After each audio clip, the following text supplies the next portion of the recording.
यह है आरजे कार्तिक की 1 मिनट स्टोरी। ये कहानी एक मल्टीनेशनल कंपनी में काम करने वाले मैनेजर की, जो एक शहर की आउटस्कर्ट्स में, जहां पर नई नई कॉलोनीज बनती हैं, वहां पर एक मकान लेकर के रह रहे थे। उनकी कॉलोनी में बड़े सारे मकान खाली थे। ऐसे में चोर जो हैं बड़े दिनों से उस कॉलोनी पर निशाना लगाए हुए थे। एक दिन 4 चोरों का एक ग्रुप आकर के उस मकान के पीछे, जो मैनेजर का मकान था, वहां आकर के छुप करके बैठ गया, ये देखने के लिए कि मैनेजर का रूटीन क्या है, परिवार में कौन कौन है, कब सोते हैं, कब चोरी करना आसान रहेगा।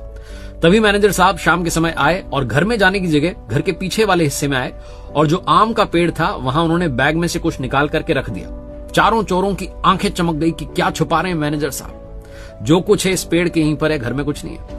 उसी रात को 1 से 2 के बीच में चारों चोर चले आए उस घर में चुपचाप, और उस आम के पेड़ के आसपास ढूंढने लगे कि क्या छुपाया था। पूरी रात बीत गई लेकिन उन्हें कुछ नहीं मिला।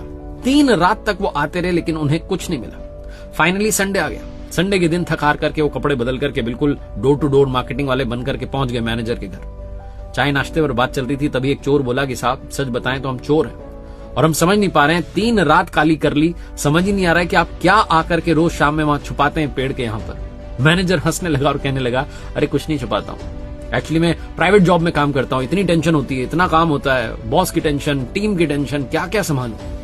मैं जब घर आता हूं ना, तो घर में ऑफिस का बैग लेकर के नहीं जाता, उससे पहले पीछे आता हूं, और वो जो आम का पेड़ है वहां पर कुछ छुपाता नहीं हूं, बल्कि अपनी प्रॉब्लम्स को एक एक करके टांग देता हूं, अपनी चिंताओं को टांग देता हूं, और बैग खाली करके सारा ऑफिस वहीं पर छोड़ करके चुपचाप घर में आता हूं, ताकि घर वालों के साथ इंजॉय करूं।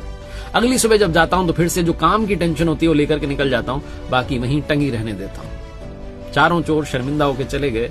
ये कहानी लाइफ का सबसे बड़ा लेसन देती है कि ऑफिस को ऑफिस में ही रहने दीजिए, और जो ऑफिस नहीं जाते, जो घर पर ही रहते हैं, हाउसवाइफ्स हैं, जो घर का ही काम कर रहे हैं, उन लोगों को भी टेंशन लेने की जरूरत नहीं है। ऐसे ही किसी पेड़ पर जाकर के इमेजिनरी जो है वो सारी प्रॉब्लम्स टांग दीजिए, भूल जाइए। इतनी चिंताएं दिमाग में रखेंगे तो जी नहीं पाएंगे। जिंदगी बहुत छोटी होती है, आनंद लेना शुरू कीजिए।